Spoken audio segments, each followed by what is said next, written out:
ইসলাম শব্দটা এসেছে আরবি শব্দ সালাম থেকে, যার অর্থ শান্তি।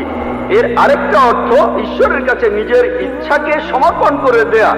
যে লোক আল্লাহর কাছে নিজের ইচ্ছাকে সমর্পণ করে দেয় সেই হলো মুসলিম। তাহলে যে লোক ঈশ্বরের কাছে নিজের ইচ্ছাকে সমর্পণ করে, তার নাম যাই হোক না কেন, সে বেহেশতে যাবে। তাহলে বেহেশতে যেতে হলে ঈমান থাকতে হবে। সবগুলো স্তম্ভের কথাই বলেছি। একজন সৃষ্টিকর্তা আছেন, নবী রাসূল আছেন, তারপর পরকাল আছে, কিতাব আছে ইত্যাদি। ভালো সব কাজ করা আর মহান স্রষ্টার কাছে নিজের ইচ্ছাকে সমর্পণ করা। আপনি যদি স্রষ্টার কাছে নিজের ইচ্ছাকে সমর্পণ করেন, আরবিতে সেটাকেই বলা হয় ইসলাম ধর্ম। তার মানে এই না যে আপনি পাকিস্তান বা সৌদি আরবে থাকলে বেহেশতে যাবেন না।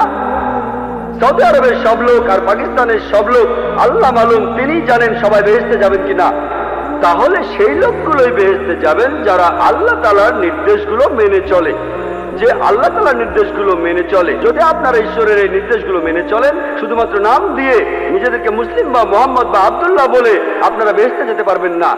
নাম বদলানো এখানে আবশ্যিক নয়। একটা নাম গ্রিন, এটা মুসলিম নাম নয়। এই নাম নিয়ে আপনি বেহেশতে যেতে পারবেন না এমনটা নয়। ইনশাআল্লাহ তিনিও বেহেশতে যাবেন, তিনি মুসলমান হয়েছেন, আগে খ্রিস্টান ছিলেন। তাহলে নাম দিয়ে বেহেশতে যাবেন না, ভালো কাজ থাকলে যাবেন। ঈমান, সৎ কাজ, মানুষকে সত্যের উপদেশ দেয়া, ধৈর্যের উপদেশ দেয়া। যদি ভালো কাজ করেন, আপনার ঈমান থাকে, মানুষকে সত্যের আর ধৈর্যের উপদেশ দেন, ইনশাআল্লাহ তাহলে সেই লোক বেহেশতে যেতে পারবেন। আশা করি উত্তরটা পেয়েছেন।